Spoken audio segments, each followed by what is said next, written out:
Hey guys, this is Trevor the High Desert Tactical, and I'm not going to really be able to do a video of any sort today because just some things are going on with work, and then we also have this fire going on, which is the Pole Creek fire, which is started a few days ago around the 11th or on the 9th, and my hometown is Sisters right here, and Pole Creek's right here, and it's like it's less than like 8 miles away as the crow flies.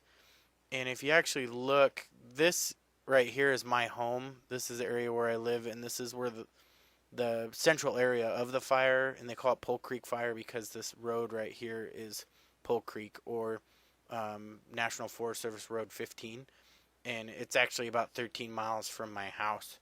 So we're just kind of dealing with that.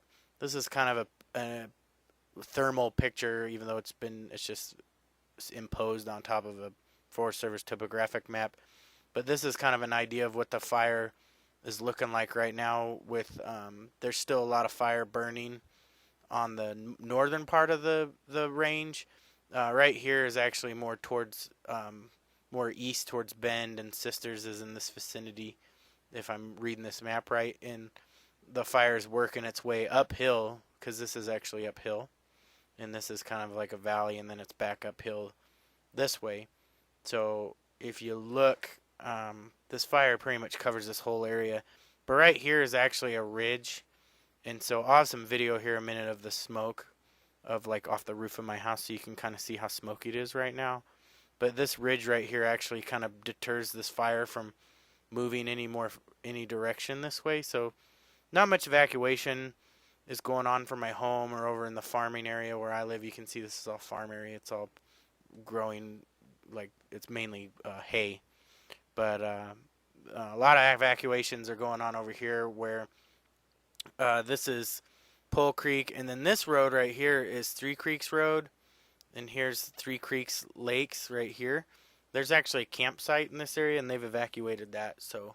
And they've evacuated or at least closed off North Forest Service Road 16 and Forest Service Road 15, and then this is the McKenzie Highway, and they've pretty much shut that down, which is fine because it closes down in July anyways.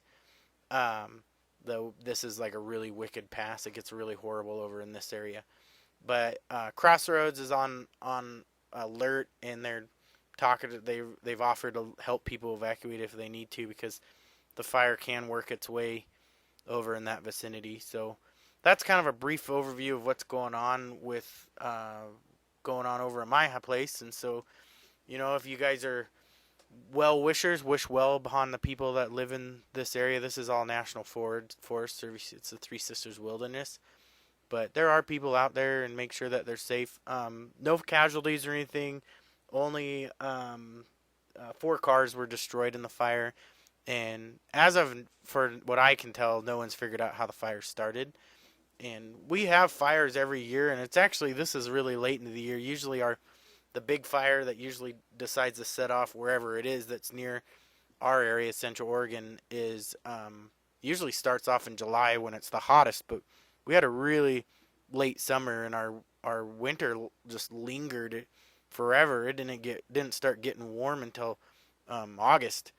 So it's kind of funny that this fire kicked up, and if you ever watch any of the news reels about this, if you Google it or whatever, you'll notice there's probably one guy on there that says we're about due, because we haven't had a fire yet this year. And so here she is, the Pole Creek fire, over 1,700,000 acres of pure mayhem. So wish everybody well, and this is Trevor the High Desert Tactical, and I'll give you a brief view of some what it looks like outside of my house with the smoke, because we are on really poor quality of air right now, and I mean it's poor. So if anybody been around forest fires, or at least live in a town that's familiar with wilderness fires, you know what I'm talking about. So we'll get that video going here in a second, and let's do it.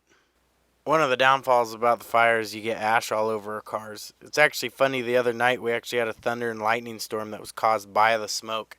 I can't remember what pressure it is, but whatever pressure makes it where the clouds or the smoke actually come down lower to the ground, it actually had that hot air so low that a cold front came in over the top of it and created a thunder and lightning storm where it rained black ash on everything. It was crazy.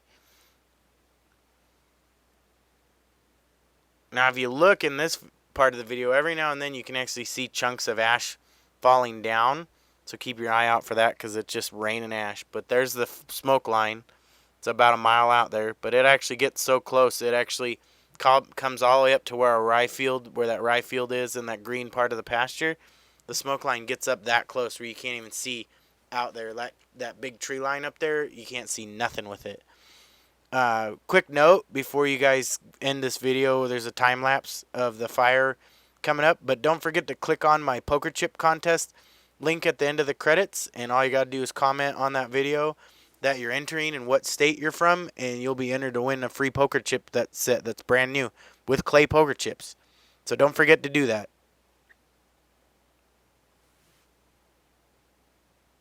So here's the time lapse of the fire. You can see the smoke there in the left corner, and then my horse is on super field eating mode going on there, and so that just kind of something I was trying to do. And the sun coming down in the top right corner.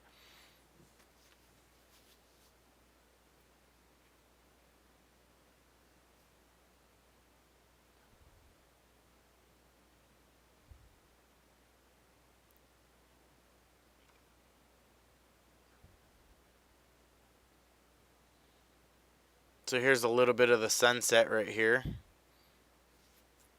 Show you the sun coming down. And then I ran out of battery juice, so you don't get to see the super full sunset, but you get to see it right on the horizon. So this is Trevor with HighDesertTactical. Don't forget to check out my poker chip contest, and I'll catch you on the flip side. Thanks for watching, guys.